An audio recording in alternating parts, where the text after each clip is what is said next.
let's talk about Nigeria's Bureau of Public Enterprises, which yesterday led a very robust investment webinar discussed that outlined the country's next round of privatization and concessioning of about 36 public enterprises. The high-profile event, which had cabinet members, heads of MDAs, the central bank, deep-pocket investors, representatives of development finance institutions and others in attendance, was led in the main by the Vice President, Professor Yemi Osinbajo, who is also the chairman of the Nigerian Council on Privatization. Let's get some perspectives right now into this as we discuss Nigeria's privatization and concessioning program. Joining me is Johnson Chukwu, the CEO at Cowry Asset. He's also a public analyst. Good evening, Johnson. It's good to see you. Yeah, can you hear me, Johnson? Yes, I can hear you now. Good evening, both. Thank you very much. Good evening. Let's hit the ground running. 36 state-owned assets for privatization and concessioning in the second half of this year. What's your take on this? Well, I think for me it's cheering because some of these assets have been lost leaders and have been bleeding our national treasury. And some of them have been almost dead assets that should have been put to work if they have been transferred to the private sector. If you look at some of those assets, the assets that the private sector can easily optimize, particularly the power sector assets. Among the assets are the 5 NIPP projects, power plant that they plan to sell. They intend to raise more than 400 billion naira. So I think it's something that if they can do them within the first next 6 months, it will actually help to moderate the deficit we have in the national budget, as well as make this asset to be more efficient and effective for the benefit of the country. If we look at this event yesterday, the Vice President says there had been lessons that the government, the current administration, has learned from the previous power sector privatization. What do you think some of these lessons are? Well, let's start from some of those privatization that failed, because if you're talking of lessons, you're obviously talking of lessons from those privatization that failed.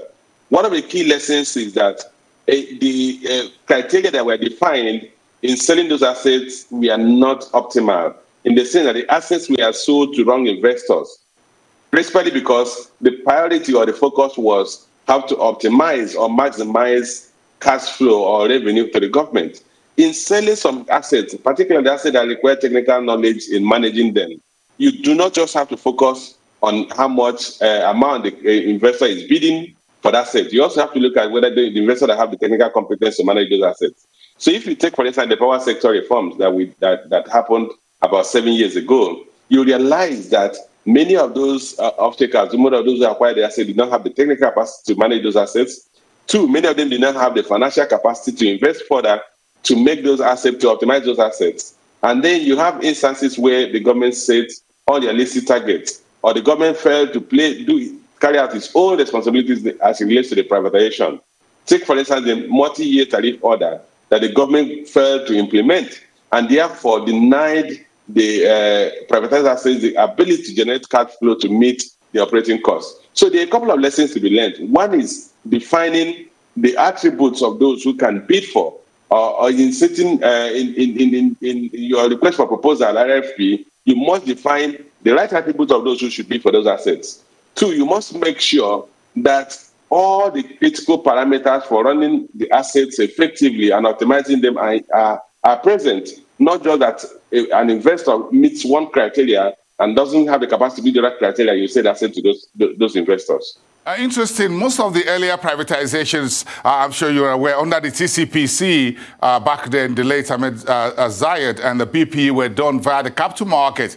Why is that not happening really again ever since? Well, a lot of factors. One factor is that some of the assets that we have sold needed to have core investors. Take, for instance, the case of the power sector reforms or privatization. And you realize that if you had sold those discos on the floor of the exchange without core investors, it would be difficult for them to be managed.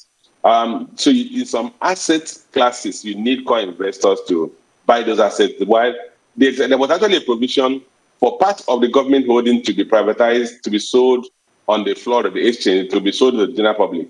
A second factor is that some of the cases where the assets were sold to the general public by TCPC or BPE also suffered from poor management because of lack of a critical shareholder or a core investor who had the technical competence. Like I said, some assets require people with technical competence to manage them. So such assets, if you sell them where they are fractionalized ownership and there's no core investor who have the technical competence to manage the assets, you may realize that the sale will fail or the asset will fail. So there are several factors you take into cognizance in determining what method to use to privatize an asset.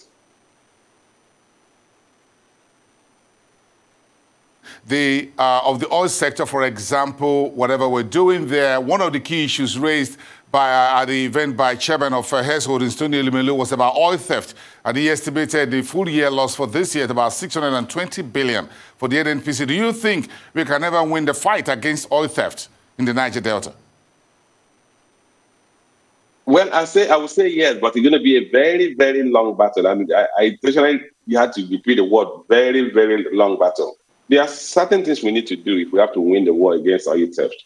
One of which is going to be a long journey, which is to improve the level of wealth of those in oil-bearing areas. If you are living in abject poverty, and at that point, the value of your life becomes not so high in your consideration, you're ready to take risks, and some of those risks are irrational risks.